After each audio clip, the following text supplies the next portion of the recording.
Hi friends, இன்றைக்கி நான் என்ன டாபிக் பேச போகிறேன் அப்படின்னு பார்த்தீங்கன்னா, பெண்கள் கோபத்தை குறைப்பதற்கான வழிகள், அதை பற்றி தாங்க நான் பேச போகிறேன். எல்லாருக்குமே இது உள்ளது தாங்க. கோபங்கிறது எல்லாருக்குமே வரும். மனுஷனை தான் எல்லாருக்குமே கோபம் வரும். அந்த கோபமே மனுஷனை அழிக்கிற அளவுக்கு, நிம்மதியை குறைக்கிற அளவுக்கு வரக்கூடாது. அதனால் அதை எப்படி நம்ம குறைச்சி அதை எப்படி நம்ம கொண்டு போகணும் அப்படிங்கிறதுக்கு முக்கியமான 6 டிப்ஸ் கொண்டு வந்திருக்காங்க. அதனால் எல்லோரும் தொடர்ந்து பாருங்கள், பொறுமையாக. ரொம்ப முக்கியமான டிப்ஸை கொண்டு வந்திருக்கேன். இது உங்கள் ஹோம் வித் மகேஸ்வரி.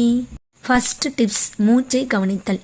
மூச்சை கவனிக்கிறதுனா, என்றைக்காவது உங்களுக்கு கோபம் வந்தால் உங்களை நீங்களே கவனித்து பாருங்களேன். ஒரு மாதிரி மூசுன்னு இழைக்கும், படபடன்னு வரும். அந்த மாதிரி வரதுனால நம்ம உடம்புக்கு தாங்க கேடு. எதிரே நம்ம பதில் கொடுக்கணும் அப்படின்னு சொல்லி கோபம் வருது பார்த்திங்களா, அது அவங்களுக்கு பிரச்சனை இல்லை, நம்மளுக்கு தான் பிரச்சனை.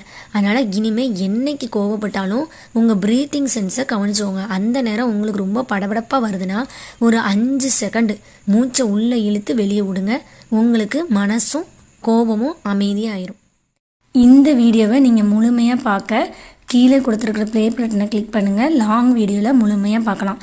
முக்கியமான டிப்ஸ்லாம் கொடுத்துருக்கேங்க, மிஸ் பண்ணிடாமல் பாருங்கள். நெக்ஸ்ட் வீடியோவில் சந்திப்போம். பாய்.